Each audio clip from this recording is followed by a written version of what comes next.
Hi friends, welcome to Ashwini ಅಡುಗೆ ಮನೆ. ಈಗ ನಾನು ಮಾಡೋ ರೆಸಿಪಿ ಏನಂದರೆ ಸೊಪ್ಪಿನ ಸಾಂಬಾರು. ಬನ್ನಿ ನೋಡೋಣ ಹೇಗೆ ಮಾಡೋದು ಅಂತ. ಸ್ವಲ್ಪ ಮೊದಲಿಗೆ ಸೊಪ್ಪನ್ನು ನೀಟಾಗಿ ತೊಳೆದು ಹೆಚ್ಕೋಬೇಕು.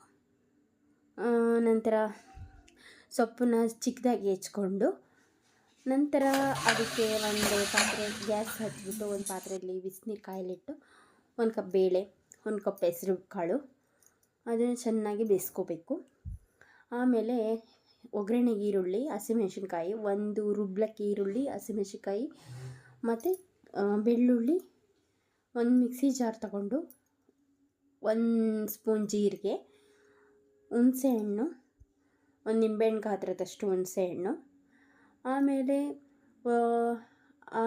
1 ಈರುಳ್ಳಿ, ಆಮೇಲೆ ಬೆಳ್ಳುಳ್ಳಿ ರುಬ್ಲಿಕ್ಕೆ ಹಾಕಬೇಕು.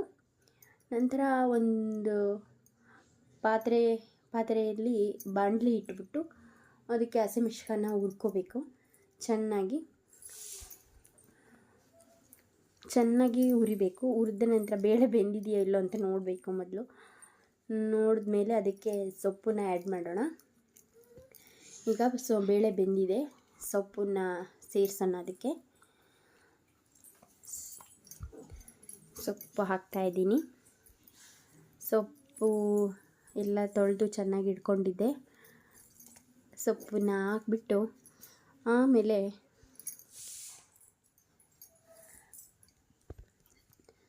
ಸೊಪ್ಪನ್ನ ಹಾಕಿದ್ದೀನಿ. ಈಗ ಆಮೇಲೆ ಒಂದು ಮಿಕ್ಸಿ ಜಾರ್ಗೆ ಒಣ ಕೊಬ್ಬರಿ ಹಾಕಿದ್ರೆ ತುಂಬ ಚೆನ್ನಾಗಿ ಟೇಸ್ಟ್ ಇರುತ್ತೆ. ಅದಕ್ಕೆ ಒಣ ಕೊಬ್ಬರಿ, ಹುರಿದ ಮೆಣಸಿನ್ಕಾಯಿ ಎಲ್ಲ ಮಿಕ್ಸಿ ಜಾರ್ಗೆ ಹಾಕ್ಕೊಂಡು ಆವಾಗಲೇ ಈರುಳ್ಳಿ ಎಲ್ಲ ಹಾಕೊಂಡಿದ್ವಿ, ಮಿಕ್ಸಿ ಮಾಡ್ಕೊಳ್ಳೋಣ. ಸ್ವಲ್ಪ ಬೆಂದಿದೆ, ರುಚಿಗೆ ತಕ್ಕಷ್ಟು ಉಪ್ಪು ಹಾಕೋಣ. ಉಪ್ಪು ಹಾಕ್ಬಿಟ್ಟು ಬಸ್ಕೊಬಿಡೋಣ. ಸೊಪ್ಪು ಕೂಡ ಬೆಂದಿದ ಮೇಲೆ ಬಸ್ಬಿಟ್ಟು ಚೆನ್ನಾಗಿ ಅದನ್ನು ಸೋಸ್ಕೊಂಡು ಆ ನೀರನ್ನು ಹಂಗೆ ಎತ್ತಿಟ್ಕೊಬಿಡೋಣ. ಬಸ್ತಿದ ನೀರನ್ನ ಇಟ್ಕೊಂಡು ಅದೇ ಪಾತ್ರೆಯಲ್ಲಿ ಇಟ್ಬಿಟ್ಟು ಅದಕ್ಕೆ ಎಣ್ಣೆ, ಈರುಳ್ಳಿ, ಹಸಿಮೆಣಸಿನ್ಕಾಯಿ ಹಾಕಿ ಚೆನ್ನಾಗಿ ಕಂದಿಸ್ಕೊಬಿಡೋಣ. ಗೋಲ್ಡನ್ ಬ್ರೌನ್ ಆಗೋ ತನಕ ಕಂದಿಸ್ಬಿಡೋಣ. ಕಂದಿಸ್ಮೇಲೆ ಹಿಂಡಿದ ಸೊಪ್ಪನ್ನು ಅದಕ್ಕೆ ಮಿಕ್ಸ್ ಮಾಡಬೇಕು. ಈಗ ಚೆನ್ನಾಗಿ ಸೊಪ್ಪು ಹಿಂಡಿ ರೆಡಿ ಇಟ್ಕೊಂಡಿದ್ದೀನಿ.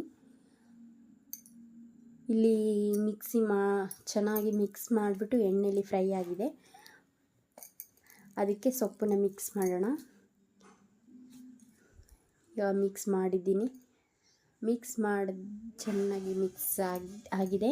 ಅದಕ್ಕೆ ಬಸ್ತಿದ ನೀರಿಗೆ ನಾವು ಮಿಕ್ಸಿ ಮಾಡಿದ ಖಾರವನ್ನು ಹಾಕಿಬಿಟ್ಟು ಬೇರೆ ನೀರನ್ನ ಸೇರಿಸಬಾರ್ದು. ಟೇಸ್ಟ್ ಇರಲ್ಲ, ಟೇಸ್ಟ್ ಹೋಗ್ಬಿಡುತ್ತೆ. ಅದಕ್ಕೆ ಅದೇ ನೀರಲ್ಲಿ ಚೆನ್ನಾಗಿ ಬೇರೆ ನೀರನ್ನು ಹಾಕಿದ್ರೆ ಟೇಸ್ಟ್ ಬರಲ್ಲ. ಹಂಗಾಗಿ ಈಗ ನೋಡಿ ರೆಡಿ ಆಯಿತು. ಮಾಡಿದ್ದಾರೆ ನೋಡೋಣ.